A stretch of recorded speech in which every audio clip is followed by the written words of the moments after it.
Drugs are menacing our society.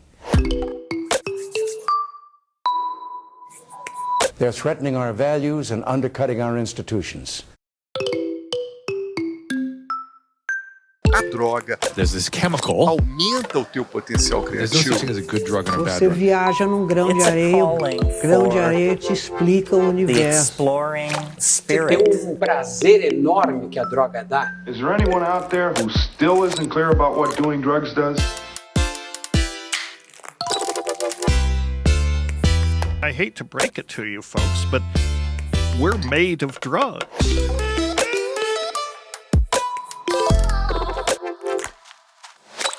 Você está ouvindo Relatos Psicodélicos.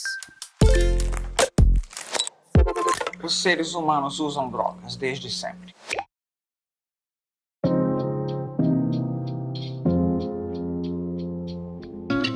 Sejam muito bem-vindos a mais um episódio do Relatos Psicodélicos. Meu nome é Bruno, eu sou o apresentador desse programa e eu que vou te acompanhar nessa viagem. Se essa é a sua primeira vez ouvindo o podcast, o Relatos Psicodélicos é um programa de contação de histórias, onde a cada episódio, além de trazer o relato de uma experiência com uma substância psicodélica diferente, se for a primeira vez que a gente está falando daquela droga, a gente também traz um contexto histórico acerca daquela substância, além de contar um pouquinho o que a ciência anda investigando sobre ela. A ideia aqui não é romantizar e nem demonizar o uso de nenhuma substância, mas sim trazer a informação que muitas vezes a gente não encontra com muita clareza na mídia tradicional. E pessoal, eu sei que vocês que já escutam o programa estavam com saudades do podcast. A gente lançou muito pouco episódio em 2022. E quando a gente lançou, lá se vai mais um hiato de 4 meses. Mas para tentar evitar que isso aconteça de novo em 2023, a gente tá fazendo algumas coisinhas por aqui para tentar resolver esse problema da frequência. Uma delas vocês já vão perceber nos próximos meses, já que agora que a gente já falou das principais substâncias psicodélicas que a galera conhece, a gente vai começar a trazer alguns episódios um pouco mais curtos, onde o foco vai ser muito mais no relato do que no contexto acerca da substância. Então a nossa expectativa é que nesse ano a gente tenha muito mais episódios curtos do que aqueles mais longos de 1 ou 2 horas que a gente geralmente faz para apresentar uma droga. É claro que a gente ainda vai continuar fazendo esses episódios mais longos, né? Onde a gente faz praticamente um dossiê sobre a droga. Mas eu também acho que tá na hora da gente falar um pouco mais sobre outras experiências de LSD, outras experiências de ayahuasca, outras experiências de cogumelo, DMT, mescalina, porque querendo ou não, são as drogas mais conhecidas e que a galera tem mais contato, né? Outra coisa que a gente também tá fazendo e que já tá rolando desde o lançamento do nosso último episódio sobre a ayahuasca é a comunidade exclusiva do Relatos Psicodélicos. Para tentar viabilizar o projeto, como a gente ainda não tem nenhuma fonte de financiamento, a gente achou que seria uma boa ideia criar um cantinho exclusivo para a galera que quer apoiar a continuidade do podcast. Foi por isso que em dezembro a gente lançou a nossa plataforma exclusiva no Catarse. Além de ter um grupinho no Telegram pra gente trocar ideia, conversar sobre experiências psicodélicas e tudo mais que a gente ainda não conseguiu falar no programa, através da nossa comunidade você também tem acesso a um podcast mensal, sem edição, exclusivo para assinantes, onde eu conto um pouquinho sobre as últimas notícias do mundo dos psicodélicos, além de poder abordar um pouco sobre as coisas que a gente ainda não conseguiu trazer pro programa. Além do podcast, dependendo da categoria de apoio, a gente também faz uma sessão mensal de um cineminha psicodélico, onde eu assisto e reajo a documentários, séries e tudo mais que tiver de interessante sobre o tema. E galera, como já tá rolando desde dezembro, a gente já tem bastante coisa lá pra vocês assistirem. Por exemplo, no Natal, eu fiz uma live especial sobre a origem psicodélica do Natal, onde eu conto um pouco sobre a relação dos cogumelos Amanita muscaria com o mito do Papai Noel. Em janeiro, no nosso cineminha psicodélico, a gente assistiu um mini documentário sobre o mel psicodélico do Nepal. E cara, foi muito interessante. Provavelmente, uma pauta como essa seria muito difícil de trazer aqui no podcast. Então se você tem interesse em consumir um pouquinho mais de conteúdo sobre psicodélicos e tá mais perto ali de quem tem a mesma brisa que você, cola com a gente na comunidade, que além de tudo, você vai estar colaborando para que o podcast continue existindo. Os apoios lá no Catarse começam a partir de R$6. Se fizer sentido pra você, é só acessar no www.catarse.me/relatos_psicodélicos. E aproveitando que eu tô falando sobre a comunidade, eu queria só rapidamente agradecer a todo mundo que tá fazendo parte lá do nosso cantinho psicodélico. Desde que a gente lançou a comunidade, a gente não divulgou muito o nosso Catarse, né? Então, galera, eu fico realmente muito feliz em quem, desde o começo, resolveu apoiar o podcast. E de verdade, apesar de não ser muita gente, isso me dá muita motivação pra continuar fazendo esse projeto acontecer. Então, muito obrigado mesmo, gente. É sério. Valeu. E se por acaso você tem vontade de apoiar o podcast, mas não tem muito interesse em fazer parte da comunidade, do grupo de Telegram e tudo mais, você também pode fazer uma doação única pro projeto através do nosso código Pix, que também tá na descrição do episódio. Se apoiar o projeto financeiramente não é algo que faz sentido pra você, fica tranquilo que existem outras formas de ajudar o projeto. Uma delas é seguindo a gente lá no Instagram, no @relatos_psicodélicos. E também nas outras redes, né, como no YouTube, Relatos Psicodélicos, e no Twitter, R_Psicodélicos. Mas eu confesso que o Instagram é a rede que a gente usa mais. E aproveitando que a gente tá falando disso, eu também queria pedir para vocês seguirem o Ciência Psicodélica, que é basicamente um veículo de divulgação científica sobre psicodélicos, da qual eu também faço parte. E galera, o trabalho do CP é muito legal, de verdade. Se você tá procurando se inteirar mais sobre o mundo dos psicodélicos e o que vem acontecendo nas beiradas da ciência psicodélica, sigam o @psicodélicaciência no Instagram ou acesse o site no www.cienciapsicodélica.com.br.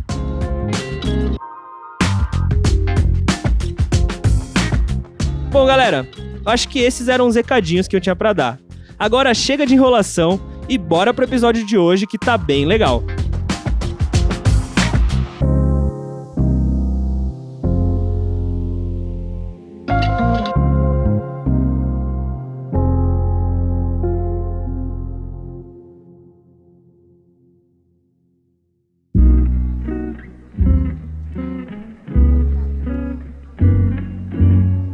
Hoje a gente vai falar de uma substância que a gente já trouxe aqui no programa, lá no nosso primeiro episódio. E cara, a real é que inicialmente a ideia era desse programa aqui não tratar muito da história dos cogumelos psilocibínicos, ou de como eles começaram a ser estudados, porque eu imaginava que a gente já tinha falado disso no primeiro episódio.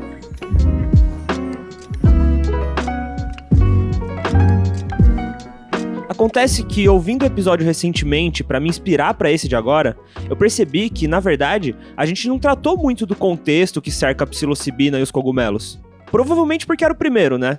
E também, sei lá, no começo, eu realmente não tinha muito essa ideia de fazer um dossiê sobre as substâncias antes de trazer elas pela primeira vez no programa.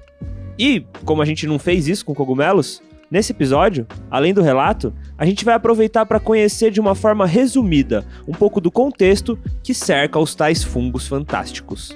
Bora lá?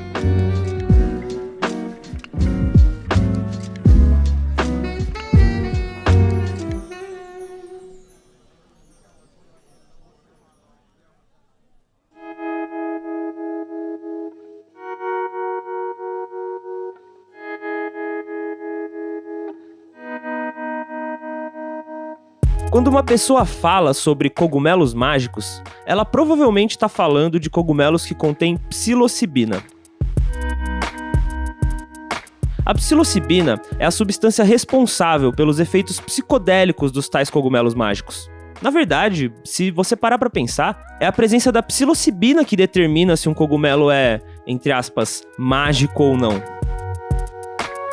Existem quase 200 espécies de cogumelos que contêm psilocibina, mas os gêneros Psilocybe, Panaeolus e Conocybe são os mais conhecidos. O cogumelo Psilocybe cubensis é a espécie mais conhecida aqui no Brasil, provavelmente pela abundância e facilidade desse tipo de cogumelo de crescer no nosso clima. Sim, galera, esse é um dos cogumelos que surge na bosta da vaca. O cubensis, assim como outras espécies parecidas, pode ser encontrado na natureza, ou também ser cultivado a partir dos seus esporos. Uma das formas que usuários e caçadores de cogumelos usam para identificar um cogumelo mágico é quebrando o talo de um cogumelo fresco. Isso acontece porque a psilocibina azula o talo do cogumelo quando passa por uma oxidação. E sim, por isso o nome da música do Ventania é Cogumelos Azuis. Louco, louco, louco melo, muito louco, louco melo, cogumelos azuis. Eles não são azuis, Na verdade, os cogumelos Psilocybe cubensis, quando adultos, geralmente possuem talos brancos, um pouco mais grossos do que um dedão, de estatura variada, e com chapéus que geralmente oscilam num degradê dourado. O azul, que aparece, vem quase sempre com uma mancha nos talos do cogumelo, que geralmente surge quando se quebra o caule.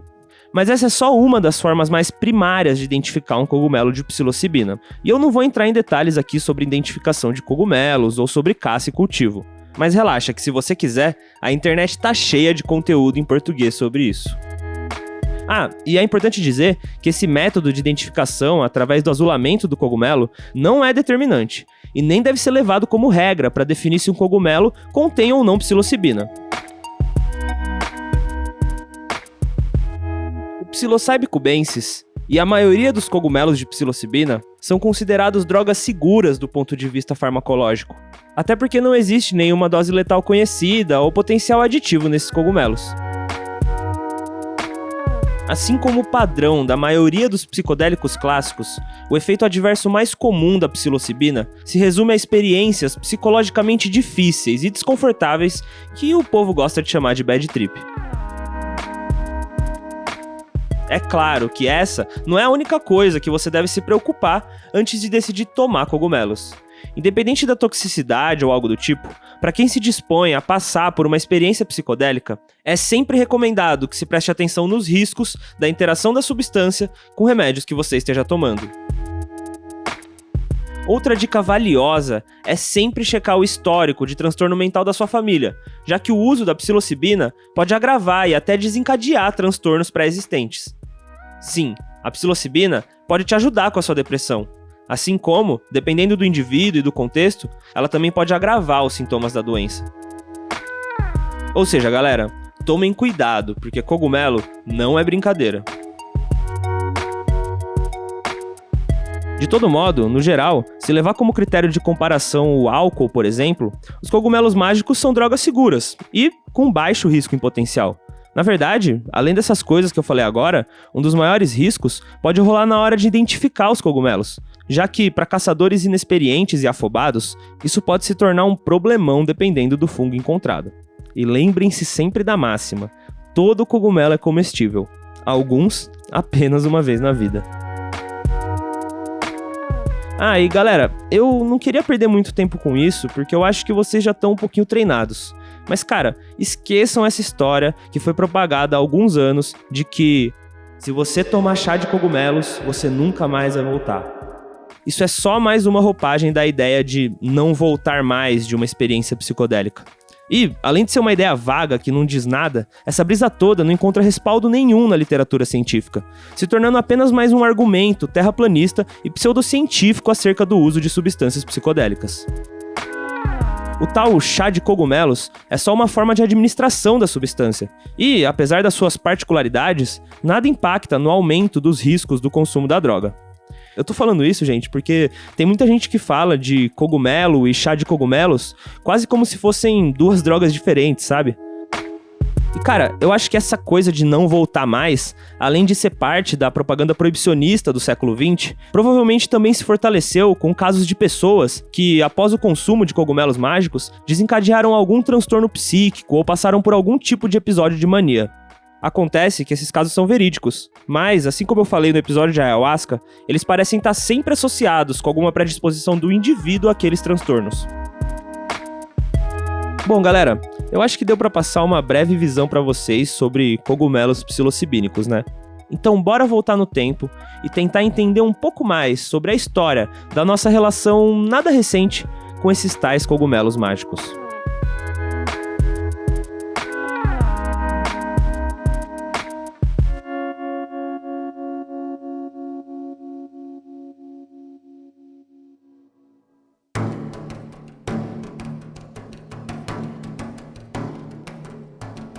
A grande real é que é bem difícil traçar quando foi que o ser humano consumiu cogumelos pela primeira vez, ou até mesmo quando isso começou a se tornar uma prática. Muitas pessoas, inclusive pesquisadores com credibilidade, acreditam que os cogumelos são usados desde o surgimento da nossa civilização, há mais ou menos 12 mil anos atrás. Alguns vão até mais longe e dizem que o uso de cogumelos acontece desde a época dos caçadores-coletores. E olha, eu não acho que isso é algo tão improvável de se pensar, mas vamos aos fatos. Atualmente, a gente tem alguns tipos de evidências que nos ajudam a entender essa história. A evidência mais antiga de um possível uso de cogumelos é um mural de 10 mil anos antes de Cristo, encontrado na Austrália, contendo figuras humanas com cabeças de cogumelo. Outras evidências parecidas com essa rolaram na África, há 7 mil anos, e na Espanha, há 6 mil anos. E cara, isso é muito foda. Esse tipo de evidência arqueológica é extremamente importante para a gente conseguir entender um pouco melhor os caminhos da história e da cultura do ser humano. Mas o problema é que, através desses achados, a gente não obtém nenhuma confirmação sobre o uso de cogumelos pelos povos da época.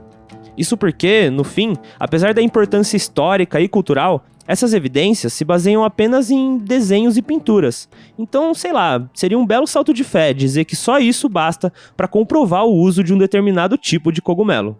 Até porque nem tudo que você desenha na parede você come, né?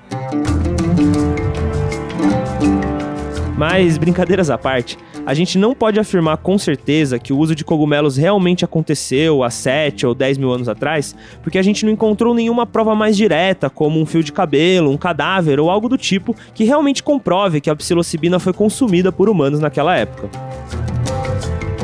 E cara, mesmo se o uso de cogumelos realmente for tão antigo assim, é provável que a gente nunca ache uma evidência que comprove isso.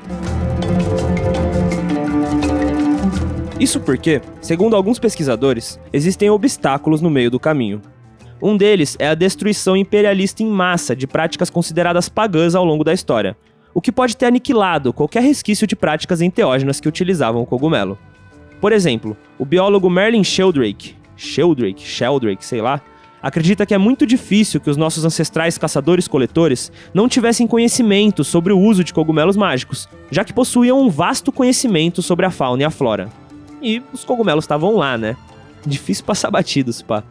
Merlin diz que ao longo da pré-história, seres humanos provavelmente tiveram encontros com o cogumelo, mesmo que esses encontros não tenham eventualmente evoluído em novas tradições culturais. Ou seja, o uso pode ter acontecido, só não hypou tanto assim. Além do lance da perseguição dessas práticas, uma das possíveis explicações para a falta de evidência é o fato de que os compostos do cogumelo, dependendo das condições de armazenamento, degradam muito rapidamente, o que acaba dificultando a identificação dos indícios de uso por arqueólogos e pesquisadores. É claro que, na falta de evidência, a gente só segue sem nenhuma certeza.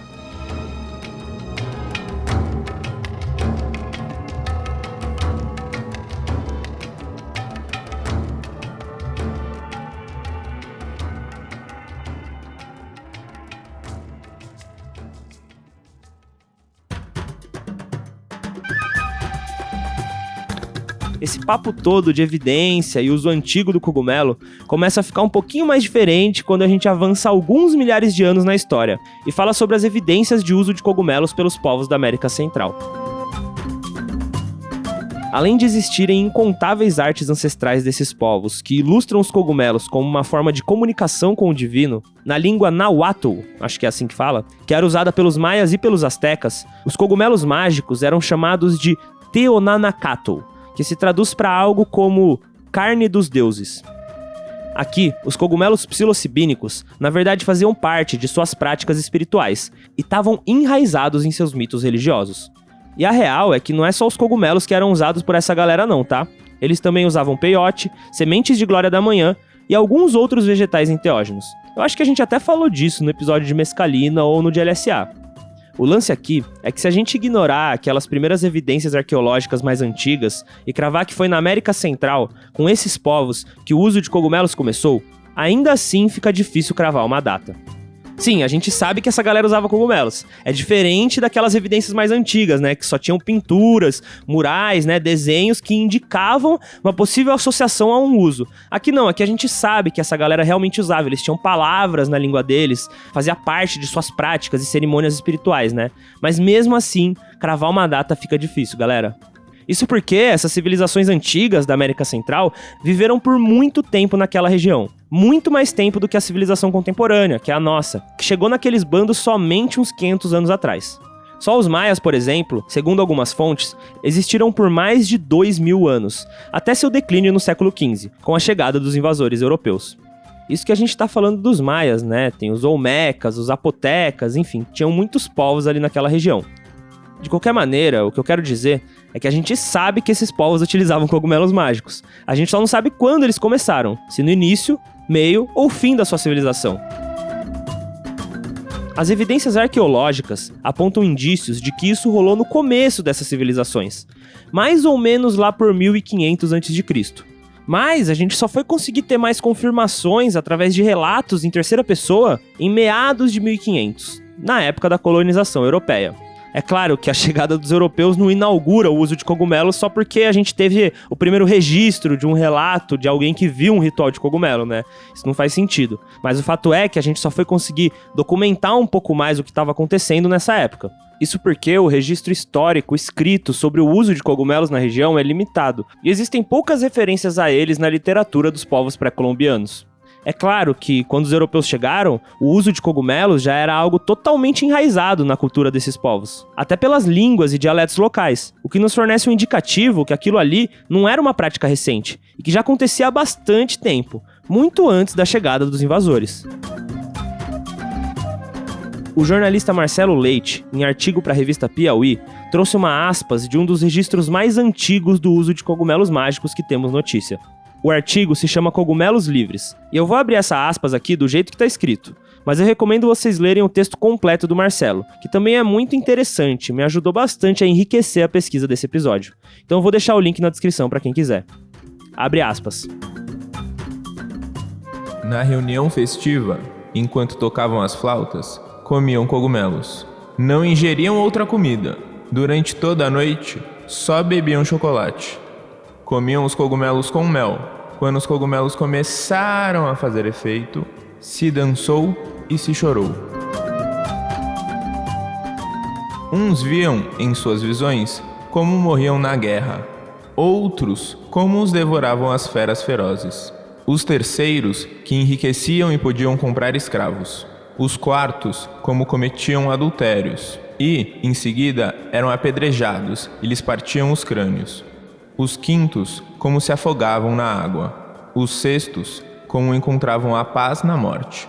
Outros mais, como caíam do telhado e morriam. Todas essas coisas eles viam. Quando o efeito dos cogumelos diminuiu, reuniram-se e narraram uns aos outros o que tinham visto em suas visões.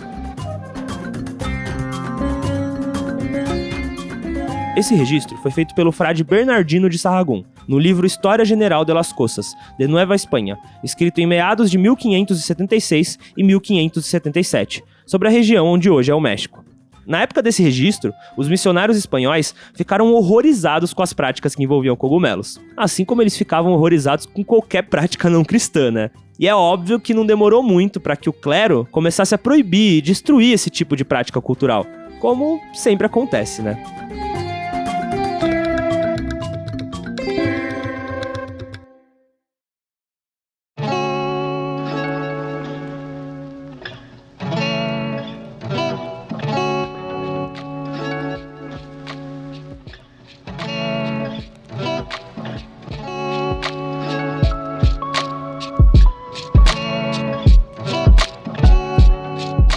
A primeira menção dos cogumelos mágicos na literatura científica ocidental foi em 1799, no London Medical and Physical Journal, onde foi relatado que um homem coletou algumas espécies de um cogumelo do gênero Psilocybe para sua família se alimentar no café da manhã.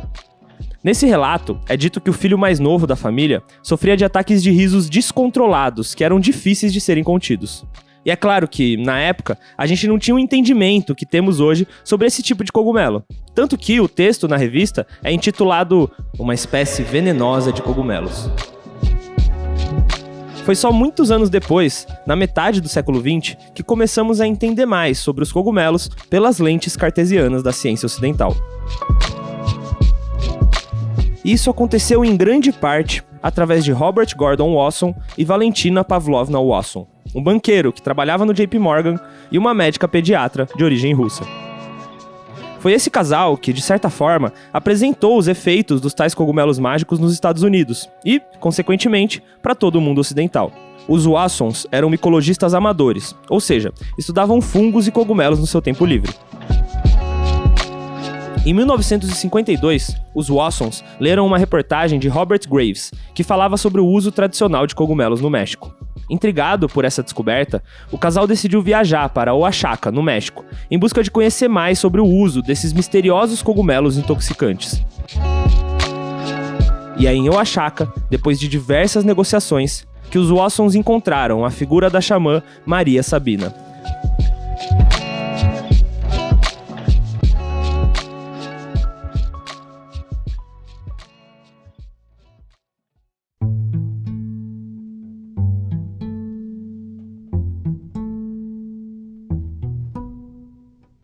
Maria Sabina foi uma curandeira mazateca, nascida no final do século XIX, em Oaxaca, no povoado de Huatla Jiménez. Seu pai, avô e bisavô também eram xamãs e mantinham a tradição de usar os cogumelos para se comunicar com Deus. Maria Sabina conheceu os cogumelos pela primeira vez lá pelos seus 5, 7 anos de idade, durante uma cerimônia realizada em sua casa com o objetivo de curar um dos seus tios. Mas ela só foi consumir mesmo os cogumelos algum tempo depois, quando encontrou alguns fungos parecidos com os daquela cerimônia enquanto vagava por uma colina. Foi ali que, junto de sua irmã, Maria Sabina teve sua primeira experiência com cogumelos. Seguindo o caminho de seus antecessores, com os anos, Maria Sabina foi ganhando reconhecimento como curandeira e suas práticas com cogumelo eram muito respeitadas pela comunidade local. Mas o que tornou ela mundialmente conhecida não foram necessariamente suas práticas de cura, e sim o fato de que ela foi a primeira xamã nativa a permitir que ocidentais participassem de seus rituais de cura com o cogumelo. E sim, é aí que voltamos a falar do casal Wasson, que, em sua viagem para Oaxaca, conheceram Maria Sabina e, através dela, foram apresentados aos Niños Santos, ou Filhos Sagrados, que é como a curandeira chama os cogumelos com psilocibina. Maria Sabina, além de permitir que eles participassem de uma cerimônia, também os ensinou sobre o uso ritualístico do fungo. Essa foi provavelmente a primeira vez que um ocidental participou de uma cerimônia de cogumelos, o que torna Maria Sabina a grande responsável por apresentar os cogumelos mágicos para o mundo ocidental.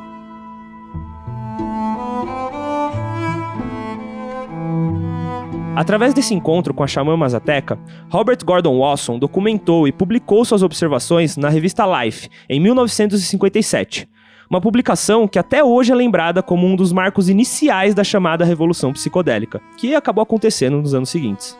O título da publicação, que estampou a capa da revista, era, em tradução livre, Procurando os Cogumelos Mágicos. E cara, até onde eu sei, foi provavelmente a partir daí que a gente começou a usar esse termo, cogumelos mágicos, para falar de cogumelos psilocibínicos. Mas outro artigo, que não recebe tanta atenção quanto essa famosa capa da Life, é uma publicação que rolou uma semana depois, na revista This Week, onde Valentina Wasson também conta sua experiência com os cogumelos. No artigo, Valentina, de forma pioneira, sugeriu que os cogumelos psilocybe poderiam ser usados de alguma forma na psicoterapia. Ela ainda disse que se conseguíssemos isolar o princípio ativo, a gente poderia encontrar uma ferramenta importante para o estudo de processos psíquicos. Além do que, se a droga ficasse mais conhecida, novos usos médicos poderiam ser encontrados, talvez até mesmo para tratar alcoolismo, transtornos mentais e outras doenças terminais associadas à dor severa.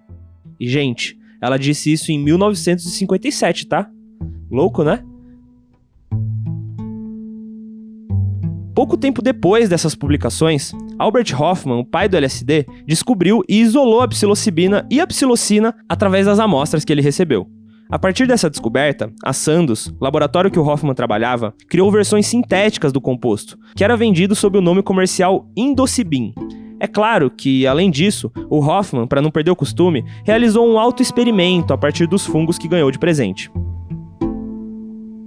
Alguns anos depois, Hofmann viajou para Huatla de Jiménez com Wasson para participar de uma cerimônia tradicional com a própria Maria Sabina. Só que dessa vez o objetivo era outro. Ao invés de ingerirem os cogumelos in natura, eles tomaram cápsulas de indocibin, a versão sintética da psilocibina. Segundo relatos, na ocasião, após ingerir o indocibin, Maria Sabina disse que naquelas cápsulas existia sim o espírito do cogumelo. De qualquer forma, eu não consegui confirmar essa informação, tá? Pode ser só um boato. Maria Sabina disse que existia uma pequena diferença entre os cogumelos e as cápsulas de Indocibin. De todo modo, a xamã agradeceu Hoffman, que a presenteou com uma caixinha de cápsulas, dizendo que agora poderia realizar as cerimônias, mesmo quando os cogumelos não estivessem disponíveis.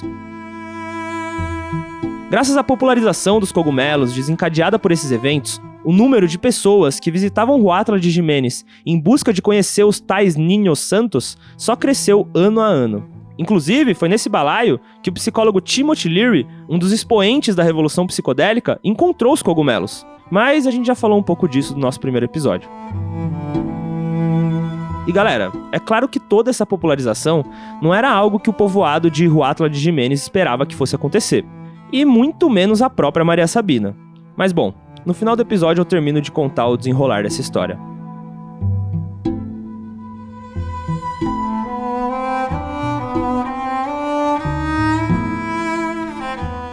Seguindo a popularização dos cogumelos mágicos e da psilocibina nos anos seguintes, as pesquisas com a substância para tratar transtornos mentais começaram a pipocar, trazendo ótimos resultados preliminares. Mas como a história das pesquisas com psicodélicos é quase indissociável do papel dessas substâncias na contracultura, não demorou muito para o governo americano chegar para acabar com a farra toda. Em 1968, os cogumelos com psilocibina se tornaram ilegais nos Estados Unidos, sob o pretexto de que a substância possuía um alto risco de abuso e nenhuma validade médica ou científica. É claro que isso é uma grande balela, e é a desculpa de todo o governo proibicionista para proibir uma substância. Isso não é uma coisa que a gente descobriu só agora e tá criticando em retrospecto, tá? Na época, diversos estudos já apontavam para a toxicidade quase nula da psilocibina, além de nunca ter tido sequer um relato de morte causado por intoxicação da droga. Como aconteceu todas as vezes com todos os psicodélicos, após a proibição da psilocibina, as pesquisas com a substância foram simplesmente descontinuadas, de uma hora para outra. Não demorou muito para que o resto do mundo seguisse os mesmos passos proibicionistas que os Estados Unidos, o que de fato cravou o longo recesso, que durou mais de 2 décadas, das pesquisas com substâncias psicodélicas.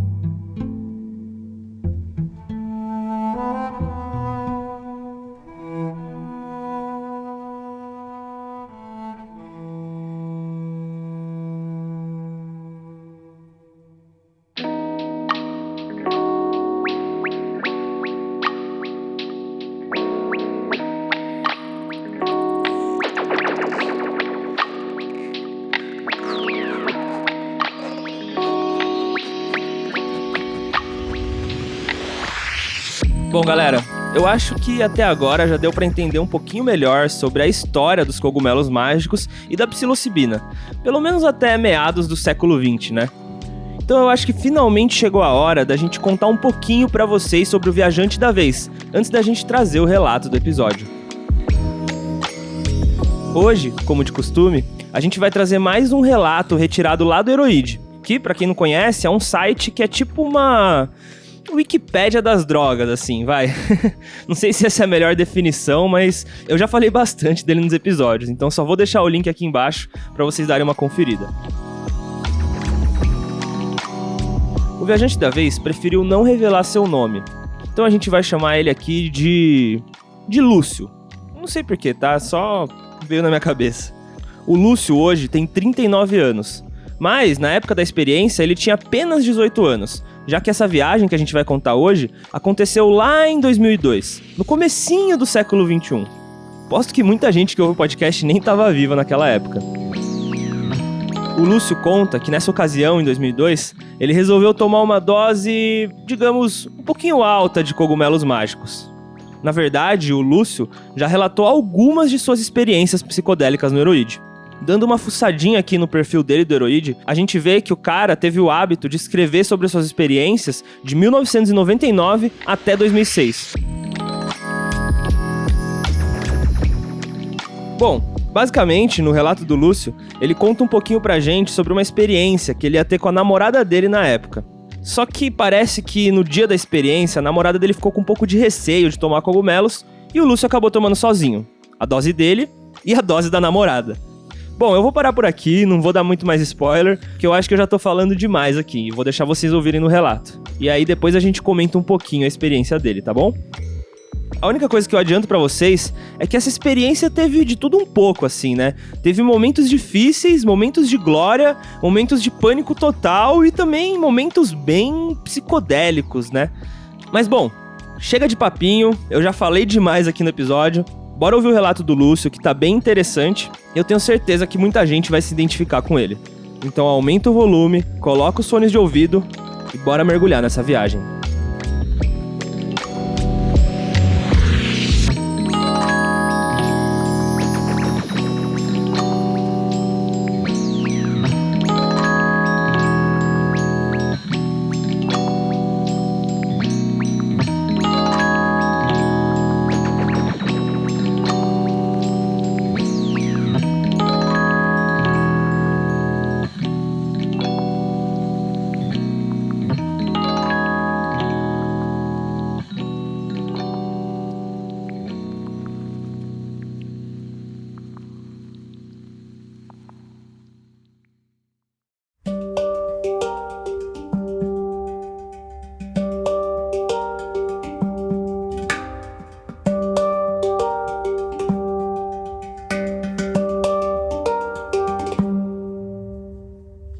O plano original era tomar um cogumelo com a minha namorada, a Bela.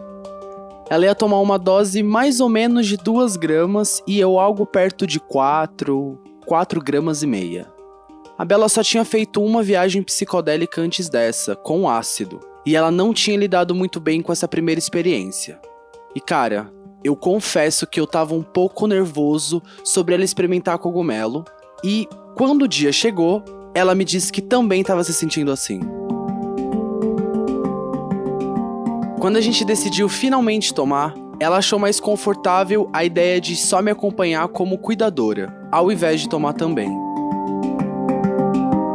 Então, eu decidi tomar 7 gramas de cogumelo sozinho. Eu coloquei as 7 gramas do cogumelo desidratado num liquidificador, com o suco de laranja e bebi a mistura.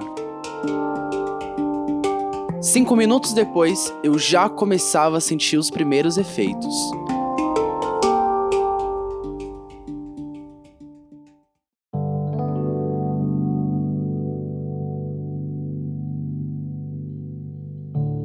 A gente estava sentado do lado de fora da minha sacada, quando eu simplesmente comecei a rir.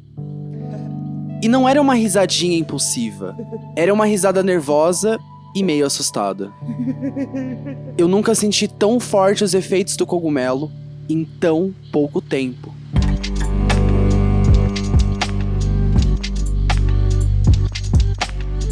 Já dava pra sentir uma pressãozinha no peito, sabe?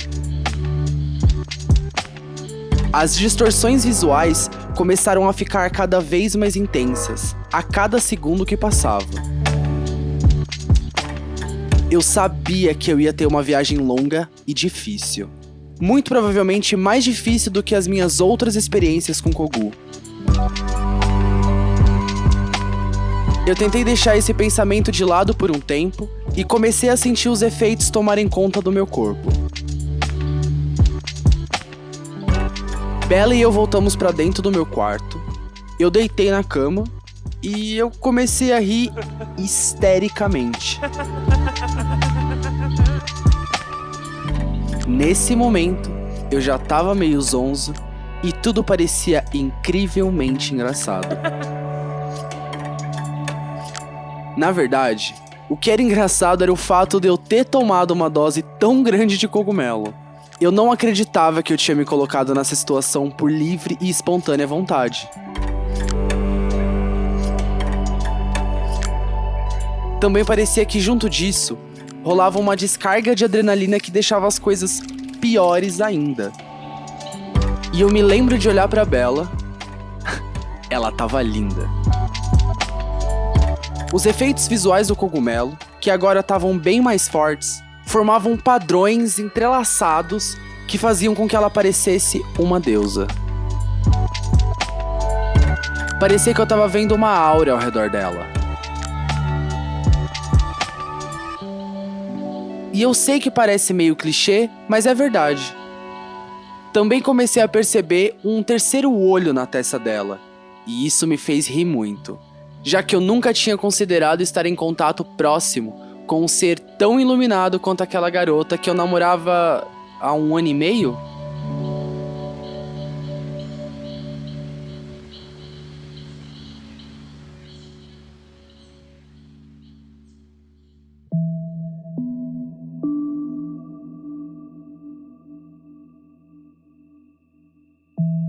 Lentamente o meu ego começou a se dissolver. Eu comecei a divagar sobre a minha própria identidade.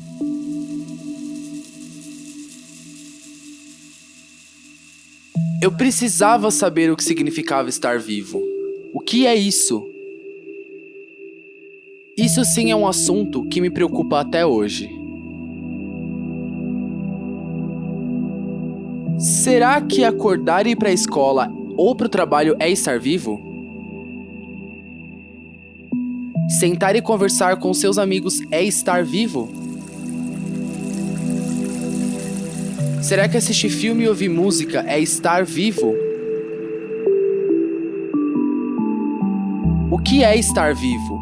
O que significa estar vivo de verdade? Eu narrei todos os meus pensamentos em voz alta para Bella, e eles começaram a ficar incompreensíveis.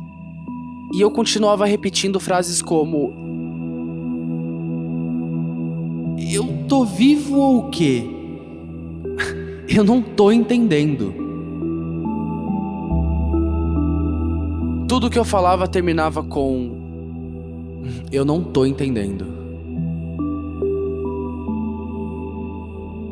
Meus pensamentos começaram a parecer complicados demais para eu analisar. Eu acreditava que aquilo que eu estava divagando eram assuntos que as pessoas nem sequer tentavam entender. A vida parecia não ter sentido. A luta de todos para conquistar posses materiais estava me deixando doente, e eu fiquei bem deprimido pensando nisso. Na época, eu estava trabalhando em um supermercado como recepcionista de balcão, um jeito bonitinho de falar empacotador. E cara, isso acabou afetando profundamente a minha experiência. Um requisito desse trabalho era eu cumprimentar todos os clientes e oferecer ajuda para encontrar diferentes produtos. Mas a real é que a maioria dos clientes sentia incômodo e não gratidão pelas minhas ofertas de ajuda. Eu comecei a me sentir como se eu fosse um enxerido que fica se intrometendo na vida dos outros. E eu sentia que estava lentamente me tornando só mais um dos incontáveis produtos do supermercado. Os clientes não me tratavam como outro ser humano, mas sim como incômodo, se intrometendo em suas minúsculas e agradáveis vidas protegidas. Eu comecei a pensar sobre o quão pequeno era o impacto que eu tinha sobre suas vidas e o quão profundo era o impacto que eles tinham em mim. Será que eles me viam? Será que eles sabem quem eu sou? Será que pelo menos uma vez na vida eles voltaram para casa do supermercado pensando sobre o menino bonzinho que empacotava as compras? Ou eles simplesmente me empurraram para fora de suas mentes? Será que eles sabem que as suas ações me afetam tão profundamente?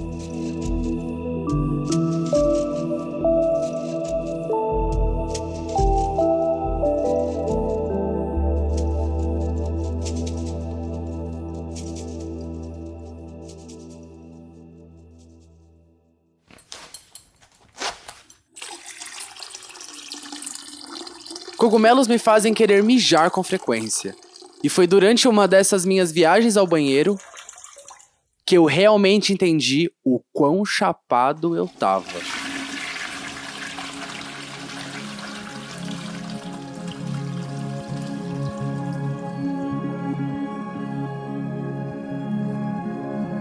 Minha própria identidade não passava por uma surra há anos. E naquele momento, parecia que eu estava preso numa espiral que não parava de descer. E quando eu saí do banheiro, as coisas ficaram ainda piores. A Bella estava sentada na minha cama chorando. Eu perguntei para ela o que tinha acontecido e ela me disse que estava com medo por mim. Ela pensou que eu tava ficando louco e ela não sabia o que fazer. Ela tem pouquíssima experiência com psicodélicos e, até aquele ponto, só tinha me visto tomar uma coisinha ou outra algumas vezes. Essa falta de experiência, combinada com meu comportamento aparentemente incomum, deixou ela bem assustada. E é claro que toda essa noia dela também me deixou assustado. Eu comecei a ficar paranoico, e então eu também comecei a chorar. Naquele momento, meus esforços para tentar encontrar algum sentido na vida ficaram muito mais sombrios. Eu me sentia vazio, sozinho e feio. Eu tentava esconder a minha cara da Bella, e agora lembrando, eu acredito que eu também estava tentando esconder dela esse meu lado vulnerável.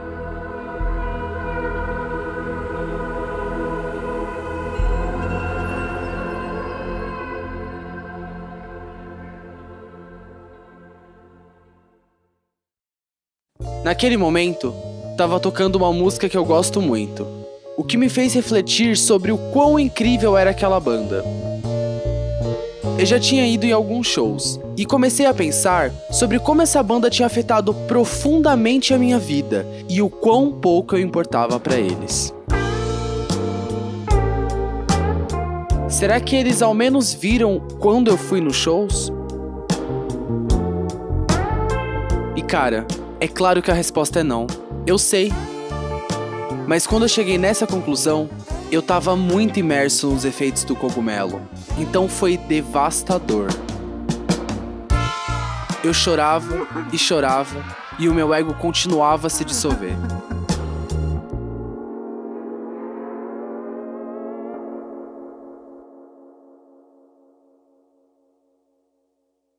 De repente, uma música instrumental começou a tocar.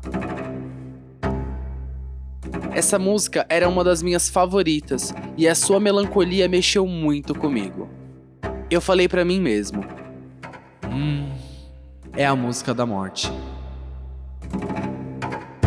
Aí, eu caí lentamente no chão e morri. Eu deitei no chão e senti a minha respiração ficando cada vez mais devagar. Eu senti a minha identidade ir embora de mim.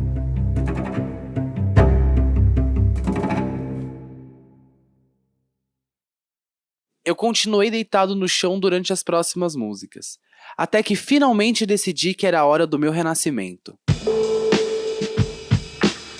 Eu levantei e pedi pra Bella ligar pro meu amigo Léo.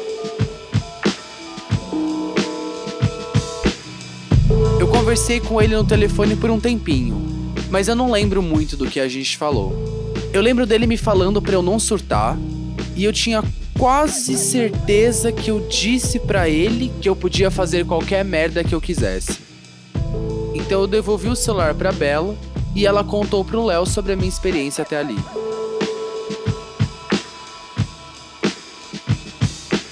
Eu decidi que era hora de voltar pro chão, mas, no caminho, acabei batendo a cabeça em uma caixa de papelão.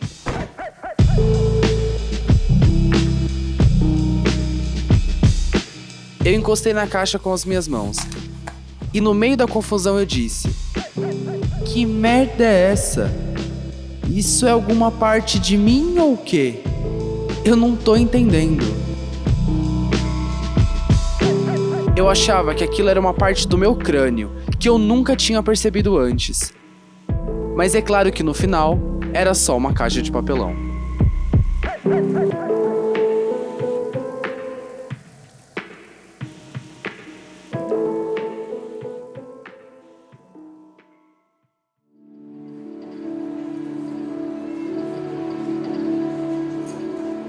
Minha jornada agora já estava se encaminhando para o final. O pico da experiência tinha finalmente acabado, mas ainda tinha uma longa viagem pela frente.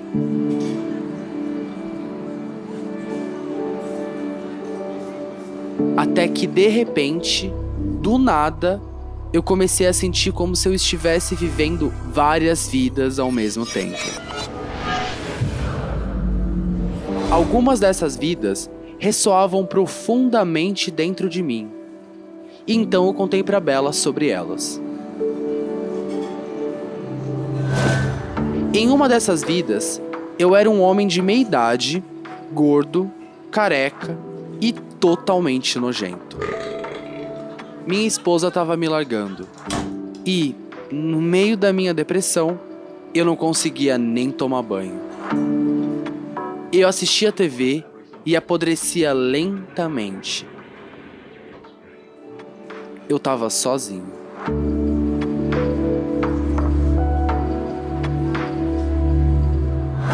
Em outra vida, eu era um cara jovem, que tinha acabado de voltar do Vietnã.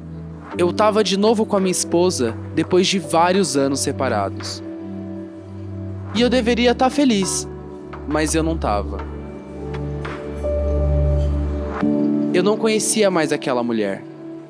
Bom, eu conhecia, ela só tava um pouco mais velha e cansada. Na verdade, o pior de tudo é que ela não me conhecia mais. Ela não tinha visto o que eu vi na guerra. Ela não tinha conhecido o lado mais horrível do ser humano. Ela viu uma guerra endeusada pelo governo e eu só via a morte. E cara, eu fico até meio constrangido contando isso, porque eu sei que essas histórias parecem meio infantis e exageradas, mas elas foram reais pra mim. Eu não sabia quem eu era. Eu era uma alma andarilha. E eu tava perdido.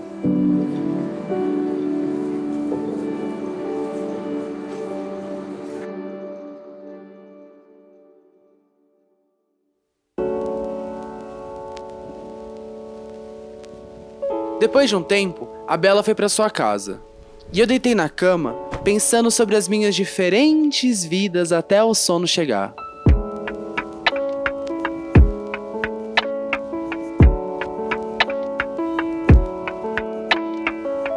Foi bastante interessante e, por um tempo, eu realmente acreditei que essas vidas podem ter sido eu revivendo minhas vidas passadas.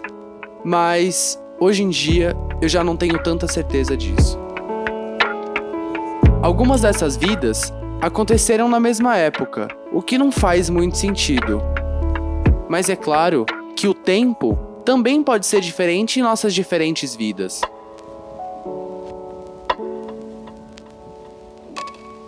E cara, uma coisa curiosa é que eu praticamente não falei sobre os visuais da experiência, né? Quando alguém começa a se interessar por tomar psicodélicos, muitas vezes é por causa dos aspectos visuais e de sinestesia da experiência.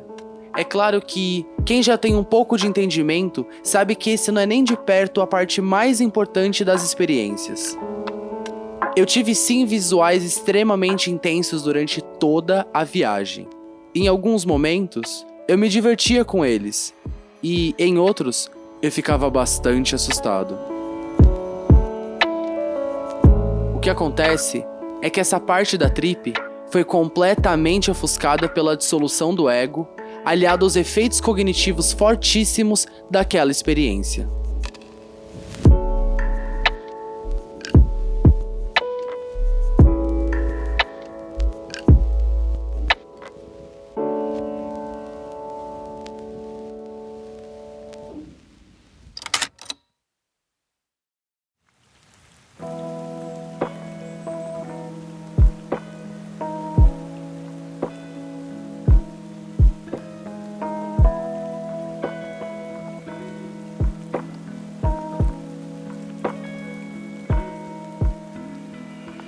Bom, pessoal, esse foi o relato do Lúcio. Espero que vocês tenham gostado. Como vocês podem perceber, né, foi um relato um pouquinho caótico, assim, né? A gente teve vários momentos durante a experiência dele, né? Eu acho que daria pra gente falar que ele teve várias trips dentro de uma trip só, né? Foi meio bizarro. Na verdade, eu acho que isso acontece bastante com psicodélicos, né? Uma coisa que eu acho que é importante a gente perceber sobre a experiência do Lúcio é que o cara tomou 7 gramas de cogumelos desidratados. E, cara, 7 gramas é uma dose alta, tá?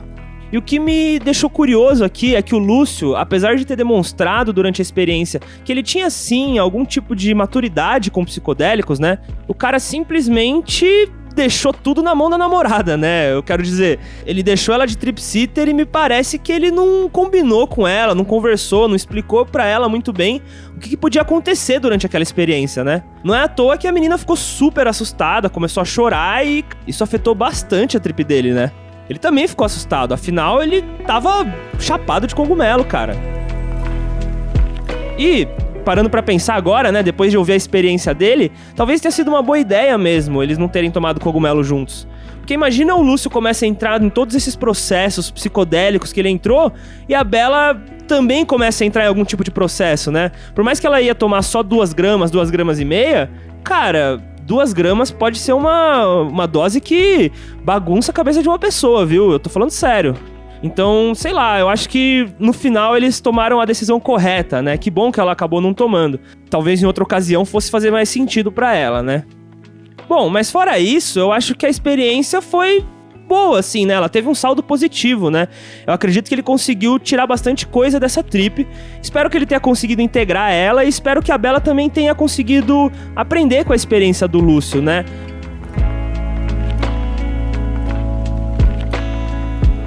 E galera, eu achei interessante que essa experiência se passou lá em 2002, né? 21 anos atrás. Ou seja, muita coisa, muito estudo, muita pesquisa, né? E até o próprio cenário dos psicodélicos no mundo era bem diferente, mas bem diferente mesmo, assim.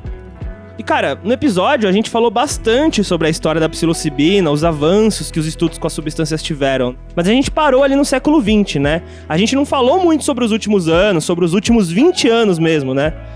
É claro que isso é de propósito. Eu deixei pra gente ler o relato, pra depois a gente começar a falar sobre essa nova onda, essa onda mais recente do renascimento psicodélico, né? Até porque faz sentido cronologicamente. A gente falou do passado, contou uma história do começo do século, e agora a gente vai falar sobre os últimos 20 anos de pesquisa. Bora lá?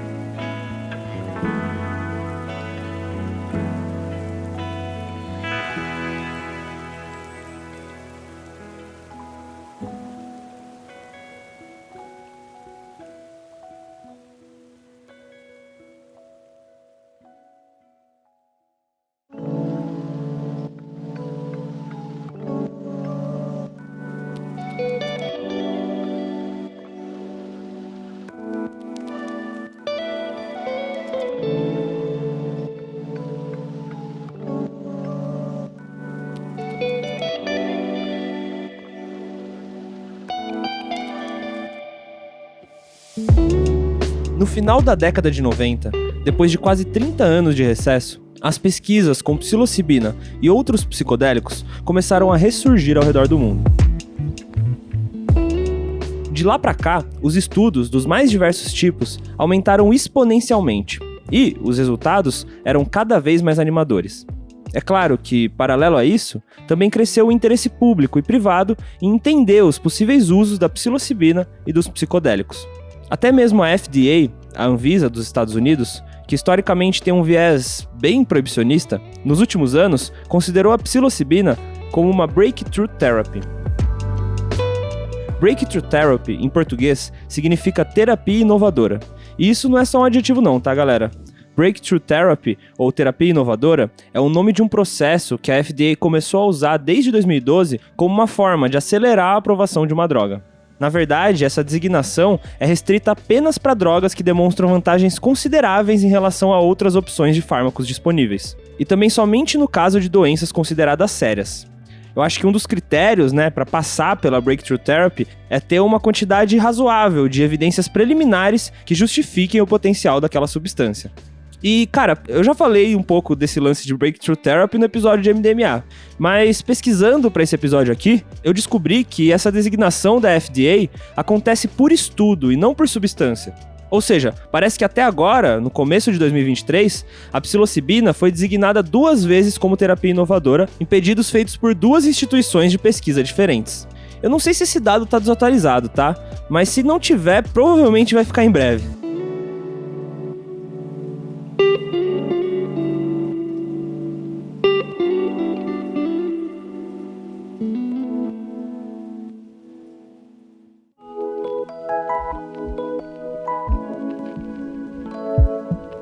Um dos nomes à frente dessa nova onda de estudos com psilocibina é o pesquisador britânico Robin Carhart Harris, chefe do Centro de Pesquisa Psicodélica do Imperial College de Londres. Carhart Harris começou a se interessar pelo potencial da psilocibina em uma série de experimentos em 2012, onde junto com seu time usou imagem de ressonância magnética para escanear o cérebro de pacientes que tomaram a droga. Segundo ele, através dos estudos, eles perceberam algumas mudanças na função cerebral que podiam indicar uma ação antidepressiva da substância. Isso foi o suficiente para que o psicofarmacólogo começasse a se interessar mais ainda pela psilocibina. Depois disso, Harris e sua trupe realizaram um dos primeiros estudos clínicos contemporâneos de psilocibina para tratar pacientes diagnosticados com depressão resistente a tratamento. E cara, eu acho que foi aí que ele começou a virar uma espécie de celebridade do renascimento psicodélico. E o estudo em si teve uma amostragem baixa, de 12 participantes, mas obteve resultados bem expressivos. Depois de 2 doses de psilocibina aliada à psicoterapia, todos os participantes demonstraram uma redução significativa nos sintomas de depressão. E 5 deles permaneceram em remissão mesmo 3 meses depois da última dose. E galera, não é só o Imperial College e o Carhart Harris que tá fazendo esse rolê todo não, tá? Eu não vou citar todo mundo aqui, até porque não dá tempo. Mas só para não passar batido, outros centros de pesquisa ao redor do mundo também andam realizando diversos estudos com a psilocibina nesses contextos. Um deles é o estudo conduzido pelo pesquisador Alan Davis, da Universidade de Ohio, em parceria com outro figurão da pesquisa psicodélica, Roland Griffiths, da Universidade Johns Hopkins. No estudo de Davis e Griffiths, os resultados mostraram que o grupo de pacientes com depressão tratado com psilocibina tiveram seus sintomas melhorados 2 vezes mais do que o grupo que não tinha tomado psilocibina. Bom, esses são só alguns exemplos dos tipos de evidências que a gente vem encontrando ao longo desses últimos anos sobre psilocibina. Eu sei que eu só citei alguns, mas eu acho que deu pra entender mais ou menos a direção que a carruagem vai, né? Eu particularmente acho bem animador, mas, como sempre, a gente precisa ir com calma. Isso porque, galera, apesar de tudo isso que eu tô falando, até a data de hoje, em 2023, ainda falta muita investigação acerca do uso clínico da psilocibina. Eu digo isso porque, mesmo com esses resultados expressivos e o aumento no número das pesquisas, as amostragens desses ensaios ainda são bem pequenas. 12 pacientes não é uma amostragem muito grande assim pra gente conseguir fazer uma afirmação que valha pra população inteira, né? Estudos com amostragens maiores do que essa não é uma coisa que a gente tá acostumado a ver com pesquisa de psicodélicos. Até porque, galera, não é barato fazer um estudo criterioso e em grande escala. Precisa de muita grana pra isso. E, até pouco tempo atrás, botar grana em um estudo com psicodélicos não era nada atrativo. Muito pelo contrário, ninguém com a grana e com poder na mão queria se meter com as tão temidas drogas psicodélicas. Então, por muito tempo, isso foi uma trava, já que para quem sabe conseguir confirmar o padrão de resultados que vem se mostrando em pequena escala, independente da substância e do seu potencial, a gente sempre vai precisar de aprovação e financiamento para realizar estudos com amostragens maiores. Esse é o caminho, gente. E até agora, a gente não tem nenhum estudo super criterioso com uma amostragem altíssima para nenhum psicodélico, eu acho.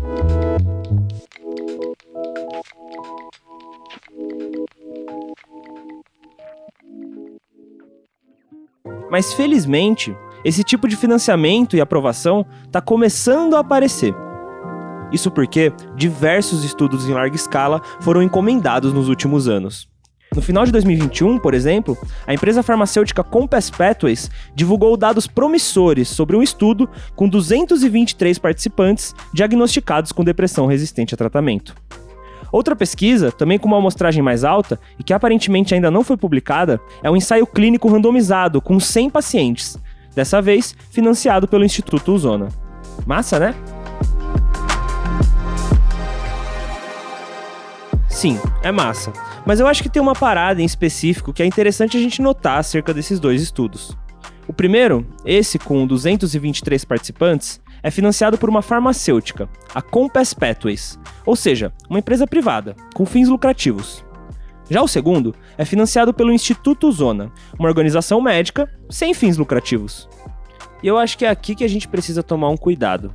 Eu não tô querendo falar que a Compass tem algum viés duvidoso ou maligno só por ser uma empresa farmacêutica privada. Mas, convenhamos, né, pessoal? A gente sabe muito bem como a indústria farmacêutica funciona. E como ao longo da história, os exemplos negativos de puro foco no lucro são muito mais contundentes do que grandes exemplos de uma preocupação genuína com a saúde das pessoas. Deveria ser assim? Não. Mas infelizmente, essa é a realidade material das coisas. Para se ter uma noção das possíveis consequências da iniciativa privada nesse jogo, é só olhar para alguns exemplos que vem acontecendo no mercado canábico, com a entrada de algumas empresas que só continuam perpetuando a lógica de exclusão que vem sendo reproduzida há décadas pelo discurso proibicionista. E a Compass Pathways não parece fugir disso não, tá, gente? Atualmente, a empresa está envolvida em uma guerra de patentes no mercado psicodélico norte-americano.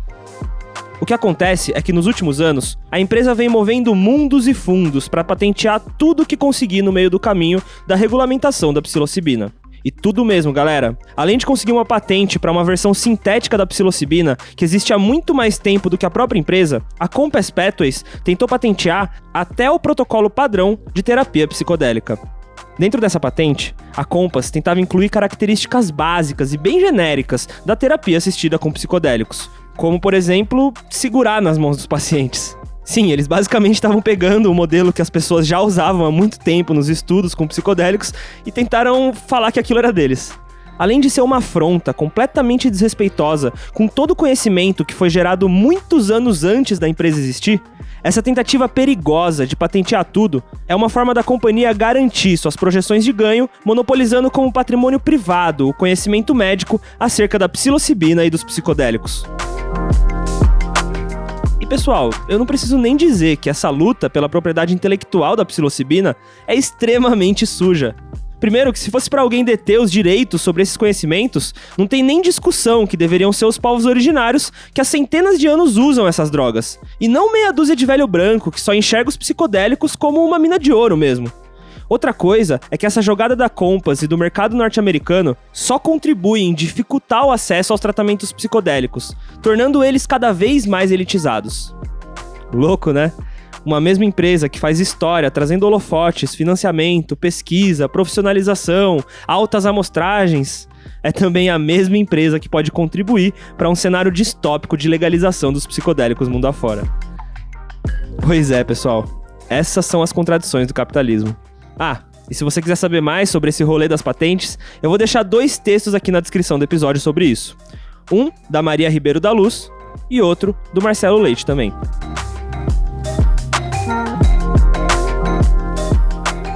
Bom, mas mesmo com tudo isso, eu acho que a gente precisa aprender a reconhecer um pouco nossas vitórias, né não?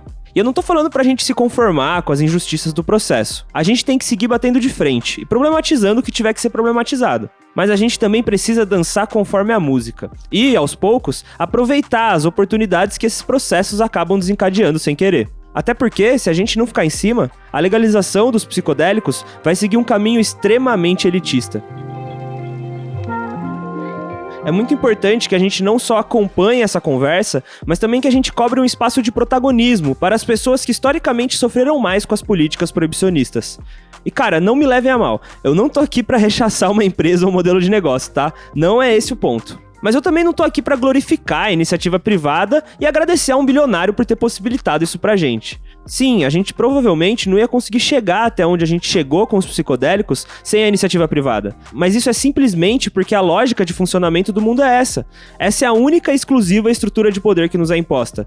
E cara, isso não impede a gente de comemorar que as coisas estão avançando mais rápido, que a gente tá tendo mais financiamento pros estudos e que hoje, né, mais do que nunca, tem muito mais oportunidades, né, para pessoas que estão trabalhando com psicodélicos, né, pesquisadoras e pesquisadores que por muito tempo ficavam muito à margem ali, né, estudando uma parada que era bem tabu, mas que cada dia que passa vai deixando de ser.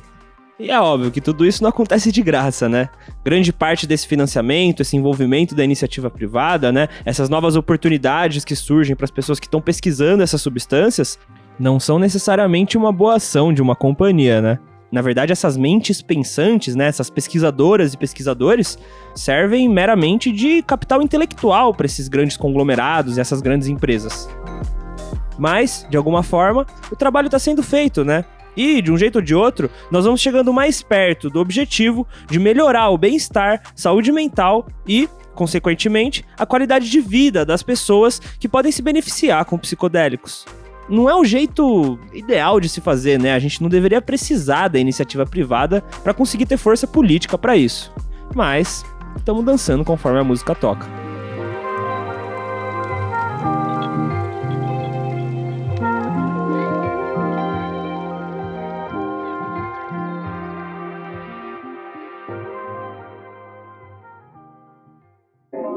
De todo modo, galera, tudo isso que aconteceu nos últimos anos com a psilocibina fez com que as iniciativas para descriminalizar e até mesmo legalizar os psicodélicos começassem a pipocar ao redor do mundo. E um dos exemplos mais recentes disso é o caso do estado de Oregon, nos Estados Unidos, que no começo de 2023 se tornou o primeiro estado norte-americano a legalizar o uso de uma substância psicodélica para uso adulto. Isso tudo aconteceu através da Medida 109. Uma proposta legislativa aprovada em votação popular que permite a regulamentação e distribuição legal, sem prescrição médica, de cogumelos psilocibínicos. Sim, sem prescrição médica. Ou seja, uma regulamentação que acontece fora do contexto de prática clínica. E esse é o interessante do modelo de Oregon. E também um dos motivos de eu trazer ele aqui. É que ele é bem diferente das outras propostas já conhecidas para a descriminalização e legalização dos psicodélicos. Já que geralmente essas propostas se ancoram unicamente no uso terapêutico dessas drogas. Por exemplo, no episódio sobre MDMA, eu contei para vocês a história da MAPS, uma associação que vem construindo um longo caminho em prol da legalização dos psicodélicos, majoritariamente através de um uso clínico das substâncias. É claro que quando você começa a estudar sobre psicodélicos, é muito compreensível concluir que, de certa forma, o uso terapêutico, em contexto clínico, seja a forma mais legítima de combater a proibição dessas substâncias e também de justificar a sua legalização. Faz sentido, né? Mas, cara, apesar desse realmente ser um dos argumentos mais contundentes para legalizar os psicodélicos, né, falar desse potencial terapêutico das drogas, de um ponto de vista antiproibicionista, essa abordagem não deveria ser um fator decisivo pra gente legalizar ou não uma droga, sabe? Eu não tô falando que a gente deve ignorar o potencial que essas substâncias têm, tá? Eu só tô falando que legalizar ou proibir uma substância deveria ter muito menos a ver com o potencial medicinal e muito mais a ver com outros fatores, igualmente ou até mais importantes. Quando a gente proíbe uma droga, a gente tira toda a segurança que envolve o consumo daquela substância e também acaba com qualquer possibilidade de amparo aos potenciais abusos daquela droga. Ou seja, a gente praticamente finge que aquilo não existe. Na verdade, a única forma que a gente reconhece a existência desse problema é com repressão policial, né, tratando aquilo como algo criminal. O argumento dos proibicionistas, né, quando a gente fala de proibir uma droga por uma questão de segurança, né, para proteger as pessoas, também é um argumento extremamente falho, porque ele não está de acordo com a realidade dos fatos, né? A proibição nunca diminuiu o consumo de drogas. Na verdade, o consumo de drogas só aumentou com o tempo e os tipos de drogas disponíveis no mercado também só aumentaram com a proibição. Um dos casos mais contundentes, né, e irônicos também da gente pensar, é a própria lei seca nos Estados Unidos no século passado, com a proibição do álcool. A guerra às drogas sempre foi uma manobra calculada, que nada tinha a ver com proteger pessoas. Na verdade, a proibição de substâncias sempre foi usada para oprimir grupos vulneráveis. Você não protege a sociedade proibindo as drogas. Muito pelo contrário, proibindo as drogas, você cria novos problemas, novos riscos e, é claro, novas drogas também. Quem ouviu o episódio sobre N-Bomb deve ter sacado um pouco sobre isso, já que lá eu falo bastante do que rola com as designer drugs, além de explicar um pouco como que os laboratórios clandestinos lidam com a proibição das drogas. Ou seja, galera, antiproibicionismo é muito mais do que clamar pela legalização de uma substância porque ela é medicinal ou terapêutica. Isso é importante também, e a gente precisa falar sobre isso para quebrar o estigma que a gente tem sobre essas drogas. Mas a gente também tem que entender que não é só sobre isso. O potencial terapêutico e medicinal é só mais um argumento. É a cereja do bolo. O antiproibicionismo não abrange apenas substâncias com potenciais usos médicos. Ele abrange todas as drogas. A proibição, ela não funciona por si só. Esse é o ponto. Bom, mas eu só falei todo esse discursinho aí pra dizer pra vocês que tá tudo bem a gente explorar modelos de legalização que não se apoiem apenas no uso clínico dos psicodélicos. Mas então bora falar um pouquinho sobre a medida 109 e o modelo de legalização de Oregon?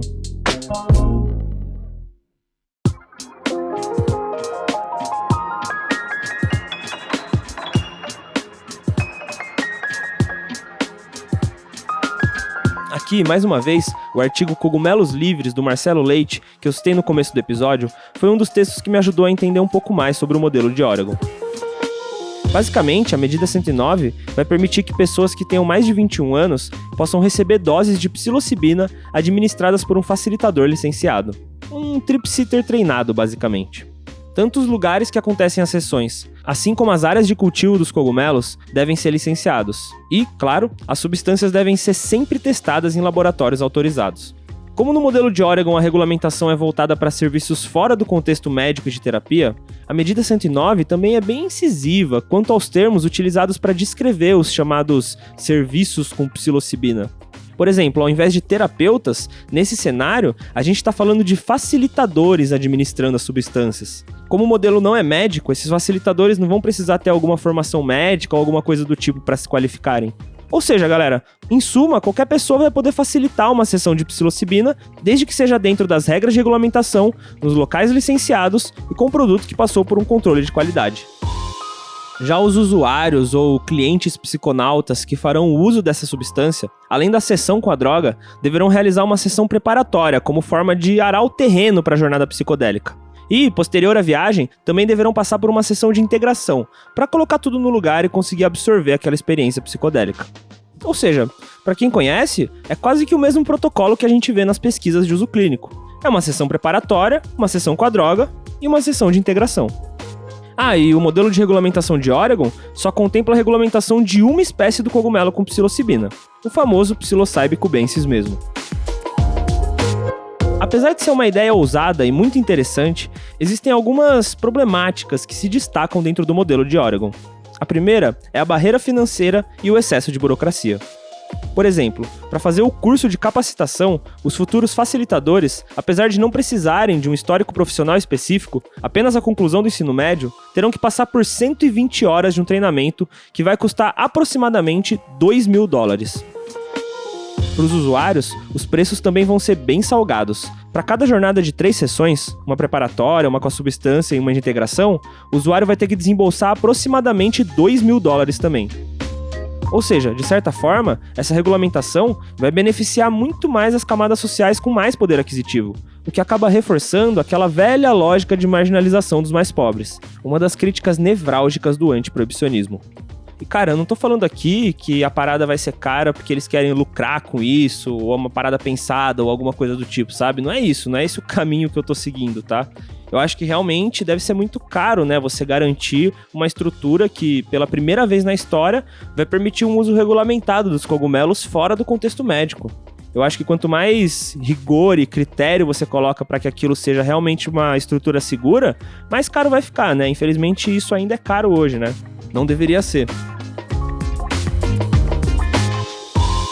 Apesar disso, além da psilocibina, a proposta também vai descriminalizar a posse e o cultivo de outros psicodélicos, como DMT, ibogaína e mescalina.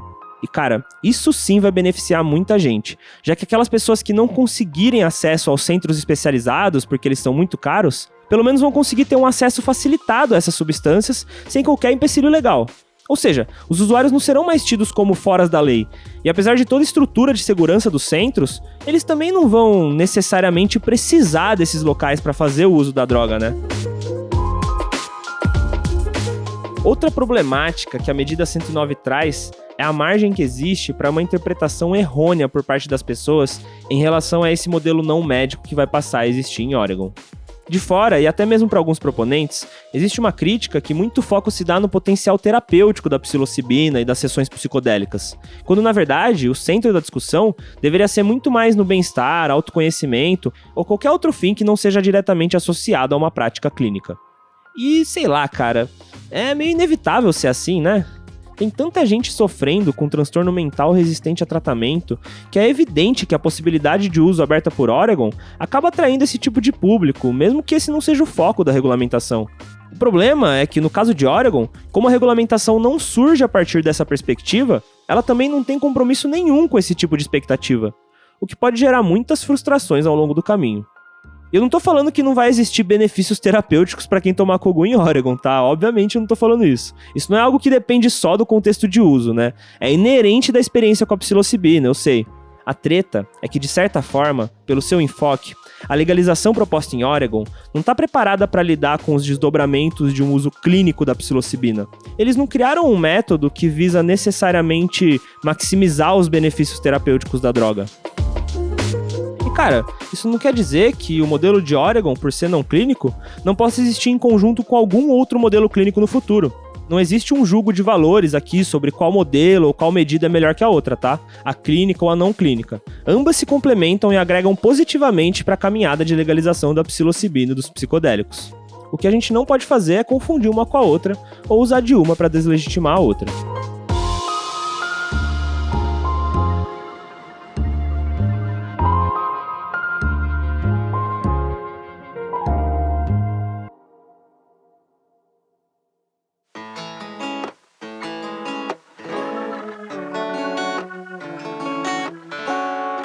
Bom, galera, eu acho que hoje deu pra gente entrar um pouquinho mais a fundo, né, em algumas temáticas um pouco mais recentes, que dizem não só a respeito da psilocibina, né, a substância do episódio, mas também sobre a situação atual do debate sobre psicodélicos no mundo, né.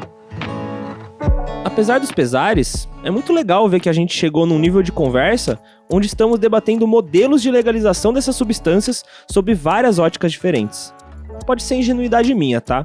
Mas isso pra mim é um sinal de que, de uma forma ou de outra, estamos tirando o véu da proibição e começando a nos permitir imaginar novas maneiras de pensar sobre drogas.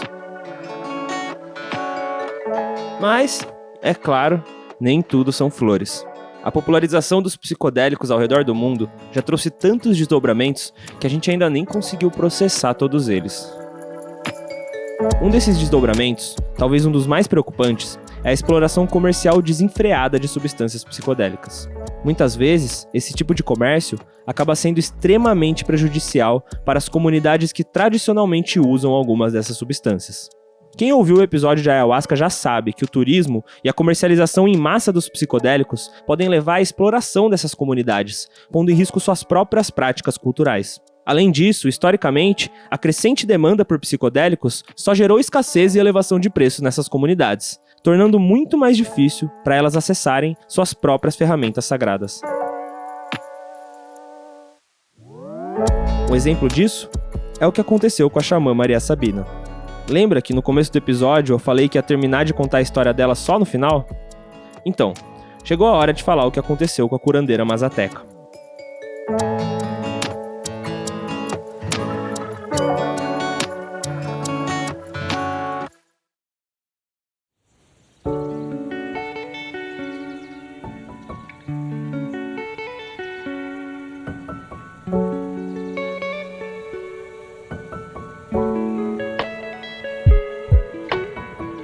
Depois de seu encontro histórico com o casal Wasson, que culminou na divulgação dos cogumelos mágicos mundo afora, a vida de Maria Sabina nunca mais foi a mesma. Naquele momento, a psilocibina entrou no hype da contracultura. Isso gerou uma procura e um uso desenfreado de cogumelos mágicos. A popularização dos Ninos Santos trouxe junto consigo uma onda massiva de turistas para Huatla, o vilarejo de Maria Sabina. E é claro que isso não foi nada bom para a comunidade de Huatla Jiménez. E não só pela perturbação dos turistas não, tá? Mas pensa, se geral tá indo pra lá colher cogumelos, o que é que vai sobrar pra comunidade local? Além disso, as próprias dinâmicas sociais das comunidades mazatecas foram ameaçadas como um todo. E, no final, as pessoas não tinham ninguém pra culpar, a não ser a própria Maria Sabina. E foi nessa onda, enfurecidos que sua prática sagrada havia se tornado uma atração turística, que as pessoas da comunidade resolveram incendiar a casa de Maria Sabina, além de expulsar a xamã da comunidade.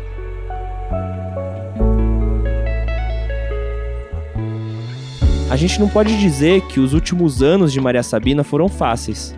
a Xamã viveu na pobreza, em uma pequena e humilde casa, que, segundo algumas fontes, que eu não consegui confirmar, não tinham nem água corrente ou energia elétrica. Ironicamente, Maria Sabina chegou até a ser detida pela polícia pela posse e venda ilegal de drogas. No final de sua vida, a Xamã se disse arrependida de ter introduzido os cogumelos para Walson e para o Ocidente. Ela ficou bem ressentida com as consequências desse encontro, e sempre reclamou sobre como ao longo dos anos, muitos lucraram em cima do seu nome. Nas palavras da própria Maria Sabina, a partir do momento que os estrangeiros chegaram procurando por Deus, as crianças sagradas perderam sua pureza. Elas perderam sua força. Os estrangeiros as corromperam. Daqui para frente, elas não serão mais boas. E não há remédio para isso. Infelizmente, num fim amargo, em 1985, Maria Sabina, com 91 anos de idade, morreu em decorrência de um câncer no fígado. A história de Maria Sabina serve como um lembrete doloroso dos perigos da popularização desenfreada dos psicodélicos. Através do seu legado, devemos lembrar da importância de garantir que as práticas de colheita e uso dessas substâncias sejam respeitosas e éticas, e que a exploração comercial não venha às custas das culturas e comunidades que tradicionalmente utilizam essas drogas.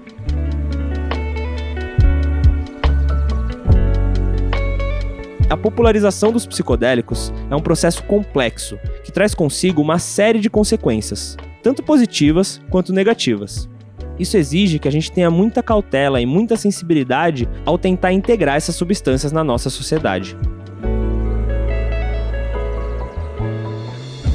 Bom, para fechar o arco desse episódio, eu fiz uma tradução livre de um trechinho de um texto da micologista Juliana Fursi sobre a Xamã Maria Sabina.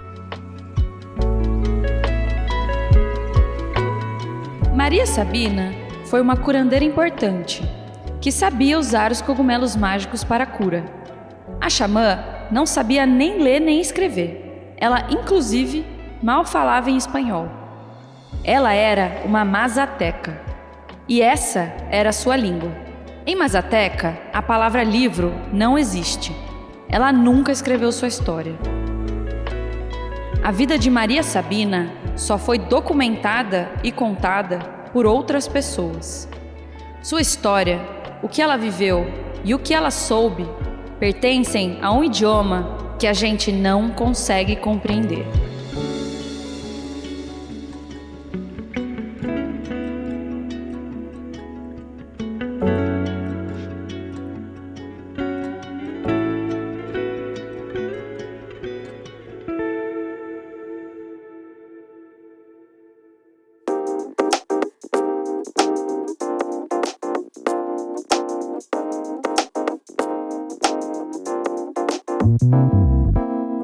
Bom, pessoal, esse foi o episódio de hoje. Espero que vocês tenham gostado dessa nossa viagem cogumelística. Também queria agradecer a você que chegou até o finalzinho do nosso episódio. Então, se você tá ouvindo isso, muito obrigado. Antes de ir embora, eu só queria lembrar vocês que se alguém tiver interesse em participar e consumir mais conteúdos do Relatos Psicodélicos, é só acessar nossa comunidade no Catarse, lá no www.catarse.me/relatos_psicodélicos. Dá uma olhada lá, porque a partir de R$6 você já consegue fazer parte aí da nossa comunidade. E, claro, aproveitando a deixa, eu queria mais uma vez agradecer aos nossos apoiadores, né? Que estão dando aí um estímulo e o gás necessário pra gente conseguir continuar tocando o projeto. Se você não segue a gente no Instagram, também segue a gente lá no @relatos_psicodélicos. E aproveita que você tá no Insta também e segue o Ciência Psicodélica, que é o veículo de divulgação científica que eu comentei no começo do episódio. É só ir lá no @psicodélicaciência. E galera, antes de ir embora, eu só queria dar um último recadinho, especialmente pra vocês que ouviram o programa até o final. Considerem isso como um presentinho, tá? Já que eu provavelmente só vou postar isso no Instagram e nas redes sociais daqui a algumas semanas, então vocês que estão ouvindo agora vão ter essa informação de primeira mão. Que é o seguinte, a partir de agora, vocês também vão poder mandar o seu relato psicodélico aqui pro podcast. Sim, galera, finalmente chegou a hora. A partir de hoje, a gente vai deixar o e-mail disponível para todo mundo que quiser contar a sua experiência pra gente trazer aqui no programa.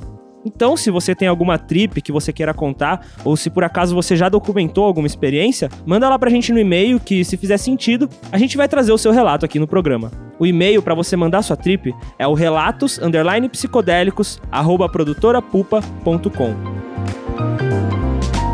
Bom, galera, eu acho que eu já falei tudo que eu tinha pra falar aqui hoje, né? Então eu acho que a gente finalmente tá chegando no finalzinho do nosso episódio. E antes de ir, eu só queria lembrar vocês que o Relatos Psicodélicos é um podcast da Produtora Pupa. O episódio de hoje foi roteirizado, editado e dirigido por mim. A produção e a revisão do episódio ficaram nas mãos da Marcela Cavalheiro. Já a locução do relato, com Leonardo Bocconi, e as vozes extras, com Caio Alves e Marcela Cavalheiro. Eu fico por aqui e até a próxima viagem.